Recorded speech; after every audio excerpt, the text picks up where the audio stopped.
கடலூர் மாவட்டம் முதுநகர் மோகன்சிங் வீதியில் அமைந்துள்ள அருள்மிகு செல்லியம்மன் ஆலயத்தில் ஆடி மாதம் 5வது வெள்ளிக்கிழமை அன்று பால்குடம் எடுத்து ஊர்வலமாக சென்றனர். இதில் திருவிளக்கு பூஜை நடைபெற்றது. பக்தர்கள் பால்குடம் எடுத்துக்கொண்டும் ஊர்வலமாக செல்லியம்மன் ஆலயத்திற்கு வந்தனர். பின்னர் அருள்மிகு செல்லியம்மனுக்கு பால் அபிஷேகம் மற்றும் கலச தீர்த்தமும் அபிஷேகம் செய்து பக்தர்களுக்கு தீபாராதனை காண்பிக்கப்பட்டு அன்னதானமும் வழங்கப்பட்டது.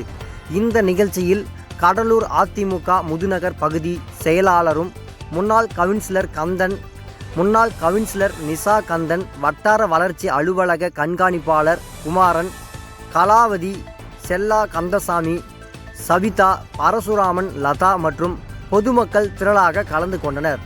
தினமடை செய்திகளுக்காக கடலூர் செய்தியாளர் விஸ்வநாதன்.